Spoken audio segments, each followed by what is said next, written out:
Recentemente eu estava visitando alguns sites de internet e acabei encontrando uma lista de pecados. Imagino que você também já tenha visto isso. Fez um certo sucesso aí aos últimos meses. E dentre os pecados, você tem lá rock, você tem lá RPG, aliás, coisas que eu gosto demais. Tem outros elementos que são tratados como pecado.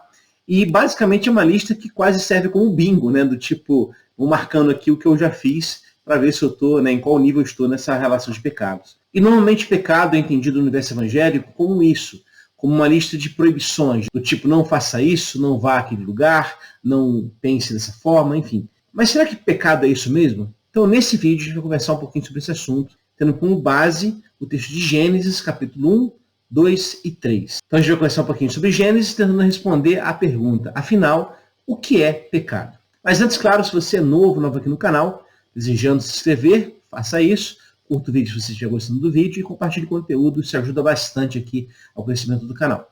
Pecado normalmente é entendido em tons de moralidade. Então, está se vinculando aqui realmente a coisa do tipo faça, não faça. Para a gente tentar então entender o que é o pecado de fato, e a fazer isso a partir do próprio texto bíblico, eu queria convidar você então a retornarmos lá para o início de Gênesis, que relata a criação e também relata o surgimento do pecado. E vamos conversar a respeito disso. Antes, contudo, um pressuposto importante. O texto de Gênesis, capítulo 1, 2, 3, não é um texto literal. Na verdade, ele tem um gênero literário específico que o coloca numa posição de não literalidade, ou seja, é um texto metafórico, um texto simbólico. Estamos falando aqui de uma poesia hebraica. Portanto, ler os capítulos iniciais de Gênesis como uma descrição factual, histórica, jornalística de como se deu a criação é ler incorretamente o texto de Gênesis. O relato ali não quer falar como foi feita a criação, mas sim, teologicamente, apontar quem fez e por que fez. Então, tendo esse pressuposto em mente, a gente vai aqui trabalhar o texto de Gênesis 1, 2 e 3. Gênesis 1 e Gênesis 2 constituem dois relatos separados. São ambos relatos da criação, mas se você colocar lado a lado essas narrativas, você vai encontrar diferenças que não podem ser combinadas. De fato, são textos distintos, escritos em momentos diferentes. Então, temos aqui duas narrativas que surgem num tempo bem posterior, na verdade, e que vão tratar aqui a ideia da criação do mundo, pelo menos o espaço onde o autor desse livro entende ser o mundo, né? Essa aqui é a ideia. Não há ali, portanto, uma cosmovisão vinculada à ideia de universo como nós conhecemos hoje, porque o texto está, obviamente, restrito ao seu próprio contexto cultural e histórico. Mas a partir dessa narrativa, a gente pode compreender o que significa ser humano. E daqui a pouco você vai entender o que isso tem a ver com a questão do pecado. Para o texto bíblico, ser humano é ser em relações. E quais são elas? Projetada aí na sua tela, você pode ver as 4 relações fundamentais que formam o ser. Então, nós temos a relação com Deus, ou seja, a relação com o sagrado, a relação consigo mesmo, que é uma relação também importante para o ser humano, a relação com o outro, que é a questão da alteridade, e a relação com o mundo, com o espaço, com o cosmos no qual se habita. Essas 4 relações, quando harmonizadas, formam o ser humano. Então, ser humano é ser em relações. Portanto, o ser humano é chamado a resposta, uma resposta relacional. E a gente encontra cada uma dessas relações no texto de Gênesis em várias passagens. Por exemplo, a relação com Deus ela é registrada, simbolizada, na narrativa que diz que Deus desce na viração do dia para estar com o ser humano. Então há aqui uma presença divina que traz alegria, que traz paz. A relação consigo mesmo também é uma relação harmônica nesse relato, porque nós temos aqui a ideia de que tanto o homem quanto a mulher estão nus, mas não se envergonham.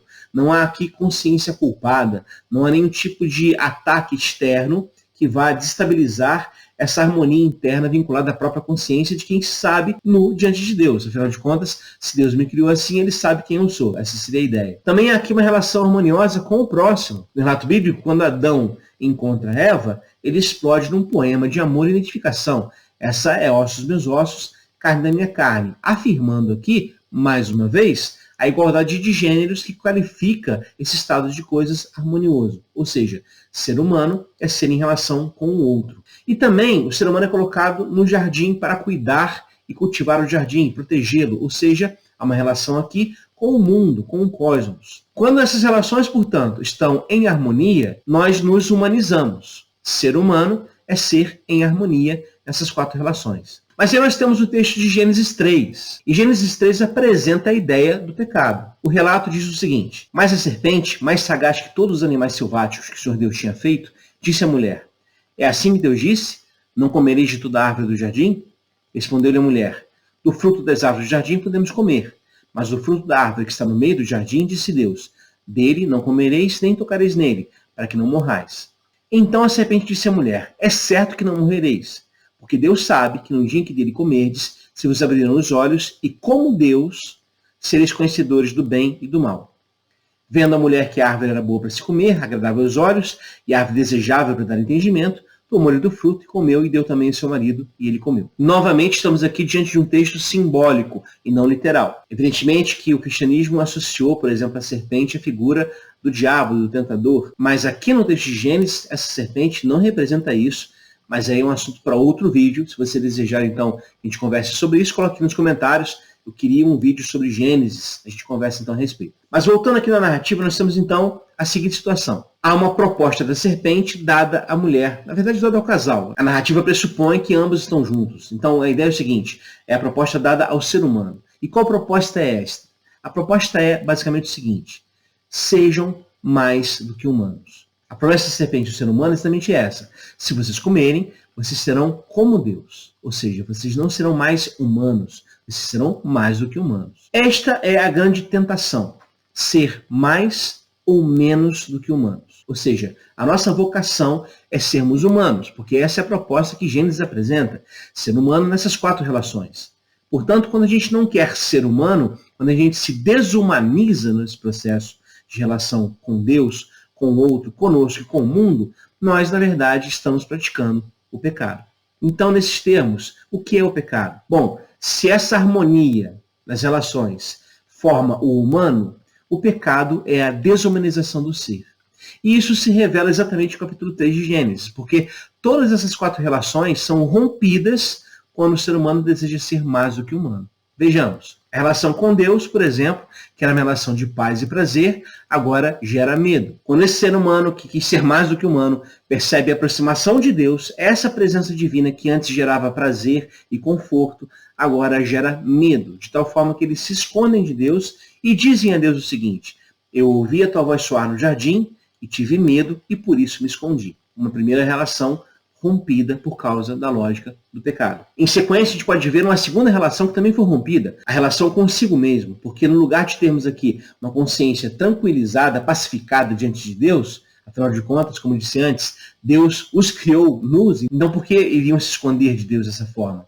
Mas aqui nós já temos uma consciência culpada, de tal forma que o ser humano cobre a sua própria nudez diante de Deus. Então temos aqui uma consciência agora não mais harmonizada, mas sim pesada, culpada. A relação com o outro também é rompida, porque quando Deus pergunta o que está acontecendo, Adão diz basicamente o seguinte, olha, foi a mulher que você me deu. Ou seja, rompimento de relações. Aquele ser que antes era elogiado como parte de mim mesmo, agora foi instrumento para minha própria derrota e eu vou agora acusá-lo para romper relações com ele. E por fim, a relação com a própria terra, com o cosmos, também é afetada. Então, a partir de agora, a terra vai fazer brotar espinhos, abrolhos e com o suor do rosto é que o ser humano vai conseguir o seu sustento. Ou seja, uma relação rompida com o cosmos. Perceba então o seguinte, gente.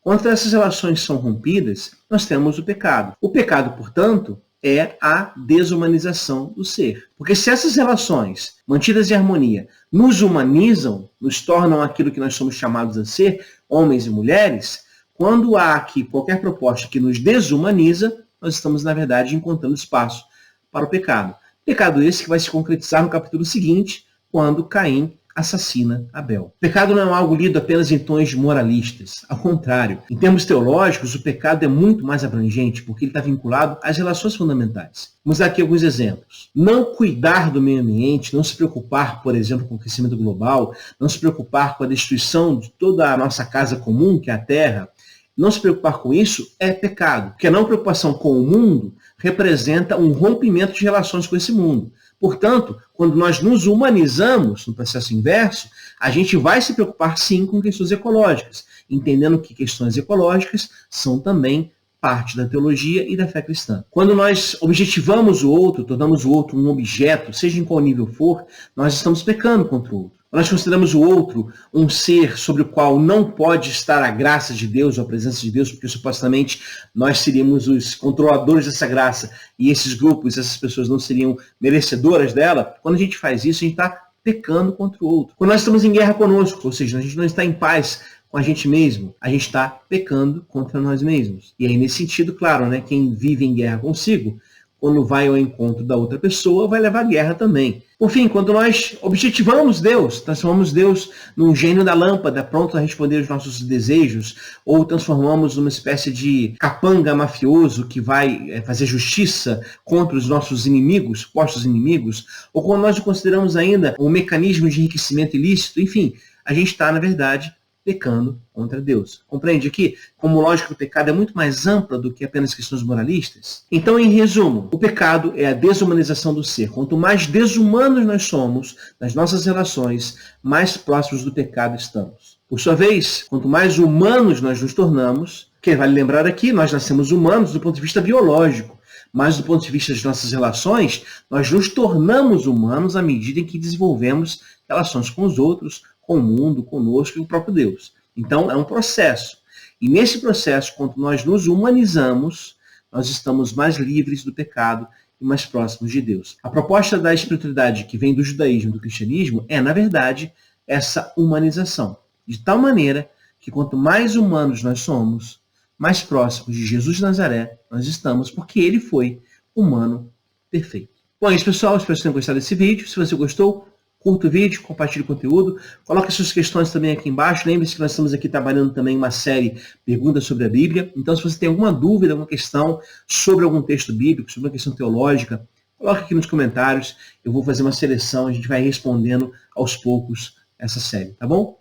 Então, um abraço, pessoal, e até a próxima.